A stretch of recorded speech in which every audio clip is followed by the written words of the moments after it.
Eto si Keso, naglabas siya ng bagong mekanismo, Romling. Walang ganon. Ha? Kaya ang bansag kay Keso ay Kesong ina mo. 5 minutes later. Ang ginagawa ni Keso sa early ay binabantayan niya lang ang kanyang god lane. Tapos kukunin niya yung kill para siya yung tumaba. Ang nilabas ni Kesong meta ay hindi pwedeng gamitin na mga pangkaraniwang tao. Kasi para lang siya sa mundo ng mga halimaw. 'Di ba? Para lang siyang gago. Matalino maglaro si Keso at napaka-play safe. Hindi siya sumasama sa Clash. Kasi nga, okay ina mo, paano tayo mananalo sa Clash? Roamling ka, hype ka. Tingnan mo, kawawa tayo lang minuto pa lang. Nagkikwento pala ako. Balik tayo kay Keso. Nagulat ang mga kakampi sa pinik ni Keso na roamling. Kaya gusto na ng mga kampi na mag-surrender. Napaka-aggressive maglaro ni Keso. Kaya ayun, patay ang gago. Ha? Oh, kupalo? Uy! Kaya pagkakampi mo si Keso, panigurado, sure talo. Isa na naman pong walang kwentang laban ang mangyayari sa mundo ng Mobile Legends. Pinapahirapan nyo ng pinapahirapan ang mga kakampi nyo. Ingin na talaga. Kung ikaw ay gusto magparang up at gusto manalo, si Keso, walang pakialam sa'yo.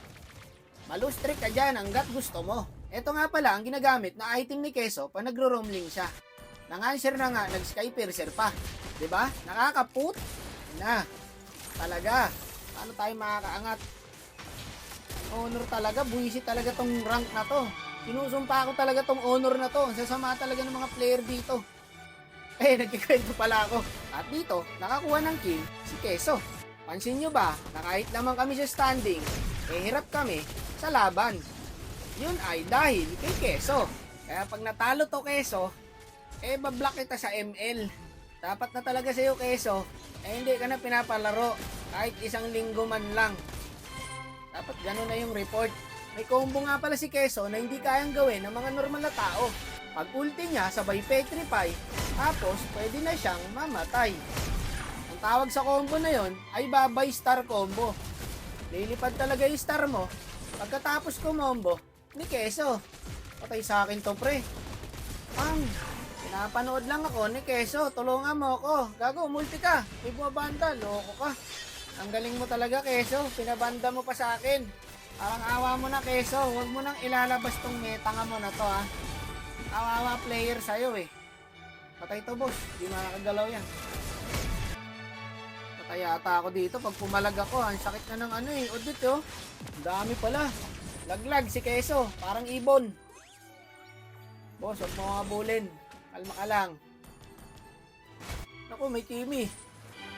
May nakawin chan. Tatay ang gago.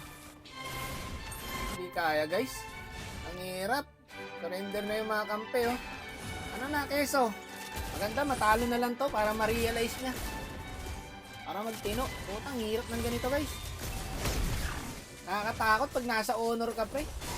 Mabibigla ka sa pick ng mga kakampi. Roamling. May tanga, may bobo, may gag, may siraul. At doon na po, nagtatapos ang kwento ni Keso. Keso ng ina mo. Kaya tandaan nyo ang IGN ni Keso. Ubos talaga ang star nyo.